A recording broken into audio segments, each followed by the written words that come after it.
And welcome to my channel. My name is Chrissy Hodges, advocate for OCD, in particular Pure OCD, which is the community name for individuals with intrusive thoughts and mental rituals. It's also the name of my memoir, Pure OCD, The Invisible Side of Obsessive Compulsive Disorder.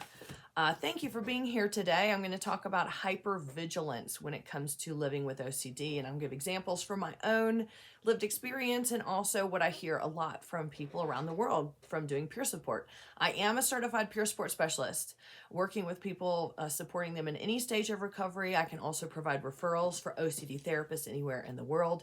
Go to chrissyhodges.com to find out more. In OCD, NoCD is an app. Inside of that app, you can find resources. You can connect to other people who have OCD, and they also do telehealth in many places around the world. You can check them out at nocd.com or treatmyocd.com, or check out below to find out the link where you can schedule an assessment. So today I wanted to talk about hypervigilance. I can't believe I haven't talked about this before, but it always comes up. I probably have mentioned it in passing, but I want to talk about what that means. So hypervigilance, I don't think it's necessarily a compulsion. It could be, I think, but hypervigilance really just is being so hyper aware and mindful of what is going on with you, around you, with other people, in your body, anything and everything when it comes to dealing with your intrusive thoughts. So I will talk to you about the first time I ever experienced hypervigilance. Of course, remember I was 8 years old when OCD showed up for me. I had no idea what was going on. There was no internet then, so I didn't know what was happening or that this was a disorder, and I couldn't go Google or anything to find out that I wasn't alone. So my first intrusive thought my first experience with OCD with massive intrusive thoughts were about vomiting. So when it comes to hypervigilance, this was one of the things that showed up for me immediately. I was so hypervigilant, not only of my own body, so meaning I was constantly checking and constantly monitoring, that's a great word, monitoring my body. Does my stomach hurt? Am I nauseous? To the point where I would memorize what time I would normally get hungry after eating breakfast. So if I'm in school, I'd eaten breakfast at like 7 o'clock and I wasn't hungry by about 10, I would think, oh no, does that mean I'm getting sick? So then I would start being hyper aware of my stomach. I would also be hyper aware of my skin. Is it hot in here? Am I flushed? Does that mean I'm getting sick? Am I getting feverish? And I not only was hyper aware about myself, but I was hyper aware of everybody around me. So my fear of vomit not only had to do with me, but it has to do with people who get sick around me, just in case I can catch that. So I was also hyper vigilant about other people. When I was in class in third grade, I used to monitor everybody's facial expressions, their body language, to see if they were sick. So sometimes if someone would have their head down, or if they, were furrowing their brow, or they just kind of didn't look good that day, I would be so hyper aware of their behavior until I could get, some reassurance that they weren't sick, that they weren't going to throw up. And this is exhausting. It is an exhausting part of OCD. So I did that. I still do that sometimes when I'm triggered with the fear of vomit, especially if I wake up in the middle of the night and I am monitoring my stomach and really hypervigilant of whether I'm nauseous or what's going on with me. But when I was a teenager and I moved into sexual intrusive thoughts, that's when the hypervigilance comes at a whole other level. So if you have sexual intrusive thoughts, you know what I'm going to say. So all of a sudden I was hyper vigilant of what was going on in my body because they were sexual intrusive thoughts. This is directly correlated to like our arousal, right? So, oh my gosh, if I'm having sexual intrusive thoughts about something that I don't feel like I'm attracted to, or that's not something that I want, I'm all of a sudden now being aware of my groinal area or other erogenous areas of the body. Not to mention you can be hypervigilant and have symptoms like physical reactions in your mouth. You can have them in your breasts and your back end, but you can also have them in your body as a way of like being hypervigilant about how I'm reacting to something. So do I feel excitement? Do I feel butterflies? Now, if you don't want excitement and butterflies, too bad. Like, that is where OCD is gonna be like, oh, really? You don't want butterflies? Well, here you go. And it's just like hordes of them all the time. The thing is that anxiety can be very easily confused with this feeling of excitement, right? So a lot of it is anticipation. And so sometimes you may have a thought or you may get around someone and then you have this surge of anxiety and then you go, oh my God, I think that was excitement. Now your brain somehow fuses to that feeling of excitement or anxiety, and it can become very confusing. Now, do I like the thoughts? Is this proving that I want the thoughts? So this is also another way of being hyper vigilant. Now, I'm going to move into one more thing regarding sexual intrusive thoughts, and this can and harm intrusive thoughts as well. Hypervigilance can also be your body in space and time. So when I had sexual orientation OCD back in the day, I was very hyper vigilant about where I was when I was around my girlfriends, because I was like, oh my goodness, I identify straight and I was having intrusive thoughts about my sexuality. And so when I would get around my friends who are girls, I would think to myself, like, what proximity am I supposed to be to them? Am I supposed to be closer? And how close are our arms touching? Are our legs touching? I would sometimes even like when like back then I still do this, but back then when I would see one of my friends, I would hug them. The hypervigilance of where are my body parts? Like, are my boobs hitting their boobs? Did I press too hard? Did I pull them in too close? Did I hug them for too long? All of this stuff. And then of course, when it goes on, sometimes it's not that big of a deal, but then the mental review of what that hug was and what body parts did this and what did they think about that, and did they notice this, and did I do it on purpose? Was there an intent behind it? It is exhausting. This not only can happen for that, it can also happen with harm and intrusive thoughts.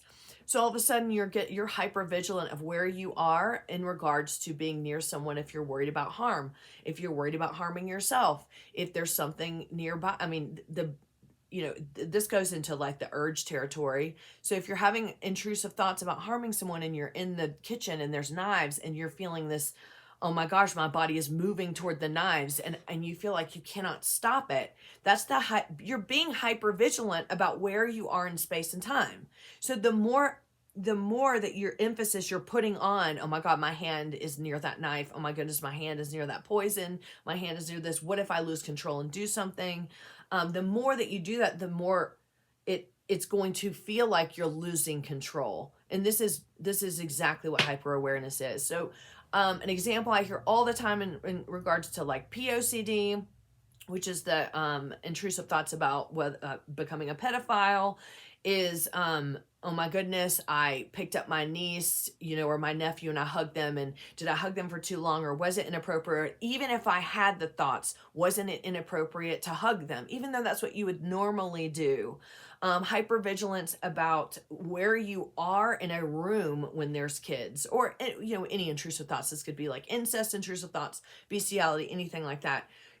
You're hyper aware of where you are. You're hyper aware of anything that could be deemed as sexual. Oh my gosh, that person just walked by and I think I moved my hips. I thrusted toward them. What does that mean?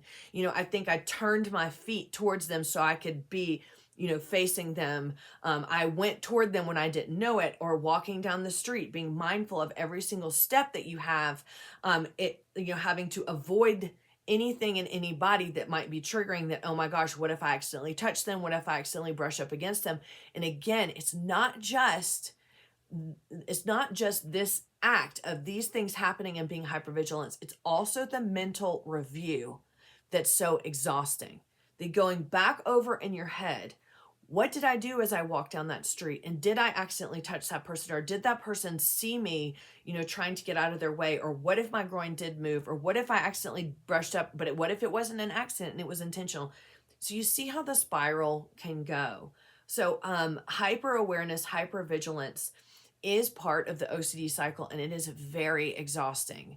And I just want to validate that for you. We don't talk about this a lot because we're talking a lot about different compulsions like rumination and all of that kind of stuff. But this is part of the cycle. No matter what intrusive thoughts that you might have, hypervigilance can come into play. And that leads me to my last example. health OCD. I mean, hypervigilance, health, mental health, and physical pain with OCD. The hypervigilance is so real and it is so tormenting. Again, let's think about it this way. If I am hyper fixating on my groin and I have sexual intrusive thoughts and I am like, oh my gosh, if I'm having sexual orientation OCD and I'm going to meet one of my friends and I'm on my way, I'm like, please don't let my groin move. Please don't let my groin move, right? Or please don't let me feel any sort of weird movement or arousal or anything down there. I mean, right then I'm already putting all the emphasis on it. Boom, it's probably going to happen. But with the health stuff, it's the same thing. But let's say you're having some sort of symptom, you're having a headache, right? And then all of a sudden you're thinking, well, this headache is different. This feels different. Let me Google headaches and all kinds of diseases show up. Now, all of a sudden, you're hypervigilant of that headache. This headache feels different. Oh my gosh, this headache feels worse. Well, again, you're placing emphasis on it. I am not saying that the pain is not real. And it's so important that you hear that. The pain and the things that you can be experiencing are and can absolutely be real. It is the degree to which we are hypervigilant that can make it worse, that can place so much emphasis on it that it amps up the anxiety around it and amplifies how painful it is. It amplifies the anticipatory anxiety about the pain. Now, just a personal story. I just went to the PT this last week, and I bless myself. I have just fallen into the OCD trap again about pain in my feet, and I'm so pissed off at myself. I'm in the pissed off stage right now. I was in the shame stage, but I'm so pissed off because I couldn't recognize it. But again, this goes hand in hand with the health, mental health, pain piece. The pain is actually in my feet. My physical therapist was like, yeah, you probably do have some arthritis in your toes. And she was like, but nothing's wrong with your feet. You can go and run. You can do whatever you want. Just know you're going to be hypersensitive to the pain. Now, number one, this made me feel weak and stupid. So let's just get that out of the way.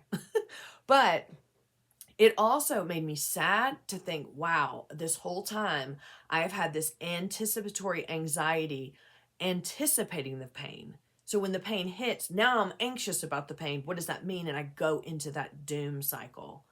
So again, after the fact, that's when a lot of it goes to the, oh my gosh, I'll never be better. I will never be able to walk without being in pain.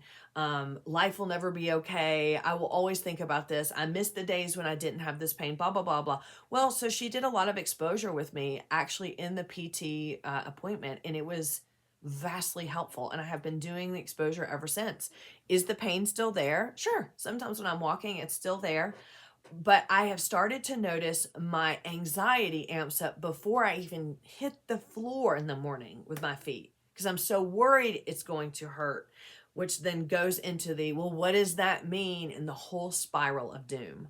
So now I'm just trying to manage my expectations of that and doing exposure around that. But that is, my experience is no different than health anxiety, having pain in your body, mental health anxiety, meaning like if you're worried about having another disorder and you're looking for those kind of symptoms in your body and your mind, anything like that. So the hypervigilance is so prevalent when it comes to health anxiety as well, because what we can do is we fixate on it, and it's not even necessarily the pain sometimes, it's anticipating the pain. When the pain happens, what does that mean? Which leads us into the mental review that can just be non-ending and torturous. There's plenty of other examples of how you can be hypervigilant and hyperaware in your OCD experience. The point of this video today is just to let you know it's very common. In fact, I imagine that you do this in your OCD experience. You may not even know that you're doing it. But what it is it's being as aware as you can of everything about yourself and sometimes your surroundings and your body and time in space in order to combat whether or not those intrusive thoughts are real or not. So it is just another way for us to try to figure out, is this real? Is this OCD or not? And it can be tricky, kind of like with the foot pain. When there was pain, I thought, this can't be OCD. In fact, the pain isn't OCD, but my experience around it was. And that's what I'm aiming to control and to manage now. I hope this is helpful. And I do want to say, I am so sorry if you experienced this. I know how exhausting this can be. I know it can feel like an every moment of the day thing, especially with a mental review. You are not alone in this. Hypervigilance, hyperawareness is part of so many of our journeys with OCD. If you're looking for peer support referrals, head on over to chrissyhodges.com. I also run groups, um, closed groups that are peer support, not therapy, and then NoCD, and OCD is an app, and check them out at treatmyocd.com. Have a great day. I'll see you next time.